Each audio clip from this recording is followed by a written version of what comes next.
Fellas, my voice probably sounds different. That's because I'm using my dedicated microphone that I use for streaming, and I'll probably be using this mic for my YouTube videos now too. My stream does exist at twitch.tv/happyheartloosed and video games. But when I was 5 years old, Michael Bublé's Home was a song that I did hear once in a while.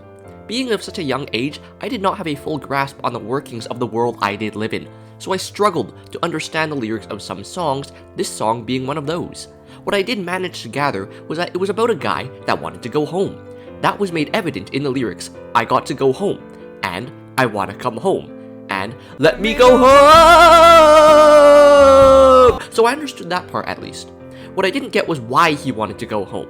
What were the circumstances surrounding his not being homeness? Me, being the close reader and high-level lyrical analyst I was at this young age of 5, figured that because of the lyrics at the very end of the song, I've had my run, baby I'm done, I gotta go home. I figured that this meant that the singer was a marathon runner. He was out competing in runs in other countries away from home, and now, having just completed his marathon, he is able to return home to his significant other that this song is addressed to. I thought it was a happy ending to the plot this song was selling us. But this actually isn't the case, I found out only 14 years later. Michael Bublé, in writing those lyrics, did not literally mean that he had been on a run. It's a figure of speech. Like, consider the time where I streamed Hypixel, Bed Wars, and Skywars, played about 15 games, and lost about 15 games.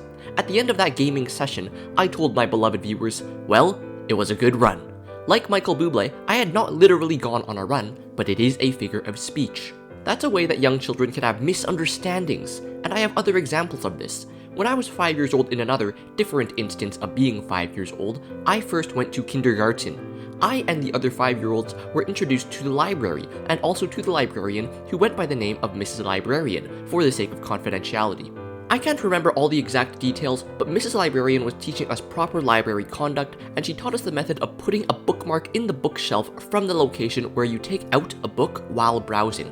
That way, you have the bookmark to tell you where the book should be returned to if it so happens that you don't actually want the book. This concept was difficult for me to understand as a kid. I thought, why don't you just remember where you took the book from? Why do you need the bookmark to help you remember? Nowadays, I still might think that. Like, seriously, can you not remember which 2 books were on either side of the book you're reading from? Oh, it's weird. Anyways, that's not what's important. What's important is what Miss Librarian told us what would happen if we failed to follow the conduct properly. She said that if we messed it up, we would not get dinner. Then she said that if we messed it up again, we would be forced to cook dinner for her. Then she said that if we messed it up a 3rd time, she would cook us for dinner. This actually scared me. Like, I never wanted to go to the library because of this. I didn't know she was joking. I thought she seriously meant she would cook us for dinner, and I thought that was undesirable. It would be very hot and uncomfortable, because it is very hot and uncomfortable inside the oven. This is assuming we are being cooked inside the oven. Well, this is the train of logic that my 5-year-old brain followed, and it makes sense, doesn't it? If we're assuming that Miss Librarian was serious, as I did assume. I don't know, I was not excellent at differentiating jokes from legitimacy. Another time, I might have been 5 years old again, or I could have been 4 or 6 or something like that. It's not important. Anyways, I was watching a commercial on the television, and the commercial was created by a bank. The commercial did not take place in a bank, however, but at the clinic. And this guy is at the clinic because he has these problems with his body. His stomach has turned into the number 6, and his foot has turned into the number 4. Like, they have physically morphed into the shapes of the numbers. The guy was very nonchalant about this. Like, I think he should have been very seriously disturbed and panicked about this issue, but he didn't seem to care. He just asked the clinician what his problem was, and the clinician said, "Oh, this just means you're turning into a number." I forget what exactly the commercial was trying to promote, but what I do remember is that I became very disturbed by it. I thought this was an illness that could actually happen.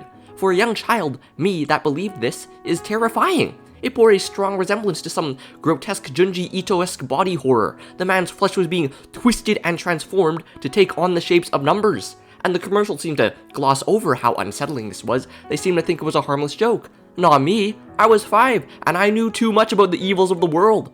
Anyways, I wish I could find that commercial, but I can't anymore. Maybe because it's like 15 years old at this point. If some internet geniuses can burrow their way into some deep rabbit hole and find it, I would be enamored, and deeply disturbed again, probably.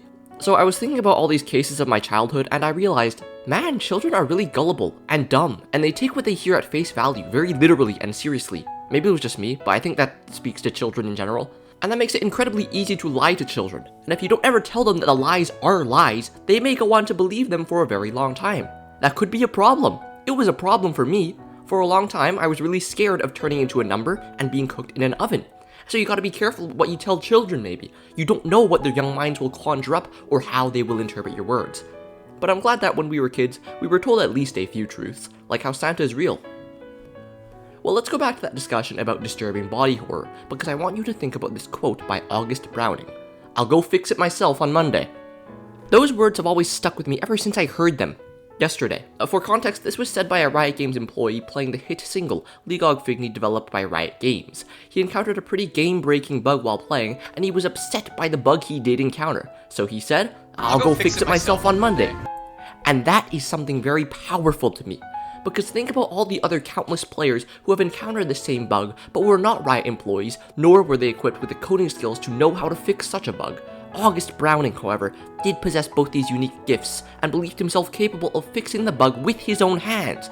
He is in full control of the realms that he does wish to have control of, and that is not always going to be the case for everyone in every situation. So you have that, but think about another time, when I was having a very deep, thinking and thoughtful philosophical Socrates and Plato type discussion with Barco Brains.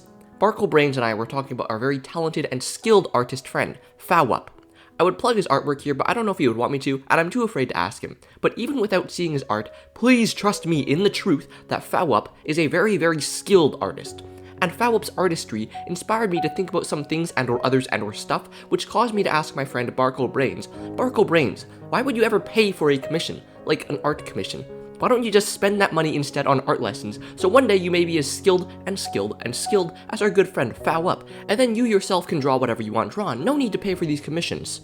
Of course, this is a comedically bad take, and that was the point. I was trying to be funny. It wasn't funny either way. To be serious, not everyone has the time or energy at the end of the day to commit to learning how to draw or paint, because it is a very difficult thing to learn, and it requires a lot of serious commitment and practice. Artists spend a lot of time honing their craft, and it is a wonderful thing to commission them if you can, to show your support for all the work they put in. Barco Brain seemed to agree with this take because his response was, "I swear, you're so brain dead." Well, that's what he did say to me. But I don't want to be preachy anymore. That little anecdote was a very roundabout way of making the point that artists, August Browning, and people like them all possess this incredible power.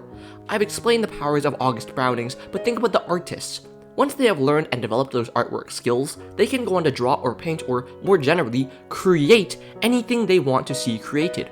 Anything is within their grasp. They never have to spend time wishing in vain for something like, gee, I really wish someone with a lot of talent would draw someone wearing a t-shirt with a hot dog on it, because the artist, with the skills they do possess, can themselves draw that person wearing a t-shirt with a hot dog on it. No need for wishing. To make this more clear, can I use myself as an example? I possess some power as a video editor. Who remembers the Roxanne video I made earlier this year? That was inspired by me watching those Roxanne edits and thinking to myself, wishing, gee, I wish someone would make an edit like this but with different and more creative wordplay.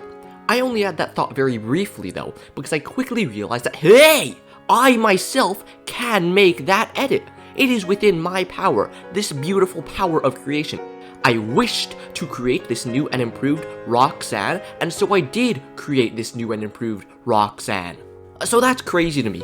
If you have one of these powers, please do not take it for granted. You do not know how many people wish that they had your power so that they could create what they want created on their own. It is a really amazing thing that you can want something to be created, and then you can go and create it yourself. I'm struggling to word this properly because I do want to impart to you the true meaning of how powerful I believe this is. Anyways, go use your power to its fullest extent. Make that thing you want to make. Do it right now!